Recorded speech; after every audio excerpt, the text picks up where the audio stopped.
Hey, what's up? It's Rocky, and today I'm talking to you about the 2017 Husqvarna FE 501. I bought this bike brand new from Fader's Motorcycles in Redding, California. Go check them out. I've put till today 8,520 miles, .1. This bike has not let me down. It's awesome. It's great. Everybody should own one. So I'm going to tell you about what I've done to it, what you can do to yours, and just the general purpose of this bike. So I've built this based around kind of a desert, the idea of taking it to the desert. I do ride quite a bit of desert, but I ride a lot more high desert, fast, ridgetop kind of stuff. That's more of what we have here in NorCal. But anyway, basics.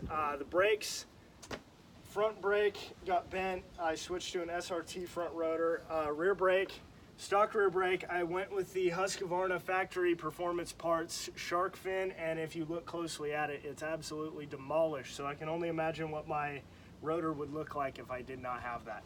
And this is a Rockford Enterprises caliper guard. Hit me in the DMs and I can probably hook you up with one of those. So next we have sprockets. I've actually kept the stock gearing on this bike because I like to go fast and I like to ride freeway if I need to and be able to do wheelies at 55 miles an hour and not top out at 60. So I kept stock gearing. I did switch to a rear steel sprocket because they wear immensely better than aluminum ones, and if you're going to buy it, you might as well. They're cheap, they're reliable, and yeah, no problems there. Tubes and tires, I'm running a Battle Cross in the front. I'm running a Volcenduro IRC VE33 in the rear, and inside of those I have those Bridgestone 6mm real rubber tubes. Super expensive. I think they're $55 a piece or $60 a piece, but worth it. You will never get a pinch flat with one of these tubes. Engine maintenance, I run exclusively Rotella 1540 oil, and I have one of those Tusk reusable steel filters, and I have done this for 8,000 miles. Pulled the top end apart, checked my valves. I rarely get any metal debris and stuff when I do oil changes, but the valves were very close in tolerance. I think they were one size out or whatever, the little valve pucks. But anyway, I know a lot of people swear by the stuff they recommend to you at the dealership, but it's $26 a quart, and I really don't want to pay that. That's way too much money. Modifications. I pulled the reed out of this bike almost right when I got it, probably 500 miles in after I bought it, and I drilled the airbox. I really don't know how much drilling the airbox does as far as airflow, but there are people on YouTube and other places that will try to sell you inserts to put inside your airbox. That is absolutely not necessary. It's silicone. It's not going to implode. And if it would happen, it would have happened to this bike because I put this thing through hell. I did the throttle positioning sensor. I messed with that a little bit. I'll make a video on that. I found a really quick and easy way to do that. I'll make a video on that at some other time. Exhaust, I have a stock slip-on from a SX bike. So it does say KTM instead of Husqvarna, which is kind of a bummer, but it's not one of those funky slip in the end exhaust change. It's just a whole new muffler. You just slide it on. You can get one from most of your secondhand motorcycle parts stores pretty cheap, and makes a huge difference. Honestly, hands down, cheapest, most effective power mod you can do to this bike. What else have I done? Smog delete. I took a couple of the smog pieces off, especially I just kind of take them off as they break. There's one up in here specifically. It's comes off right at your exhaust outlet, and I crashed and destroyed my radiator, and that was one of the casualties there. So I had a buddy of mine just mill out a little aluminum plug, bolt in there, all done. No problems, no leaks, it works great. Kickstand foot, I did cut out a little piece of aluminum about this big, screwed it to the bottom of this kickstand foot with some self-tappers. That works great in the sand. You don't fall over, you don't drop your bike. They do make a nice little jewelry anodized, nice aluminum insert for those, but they're expensive, and honestly, it's a kickstand. It doesn't really matter. So parts, flex bars. Awesome, awesome, awesome, awesome.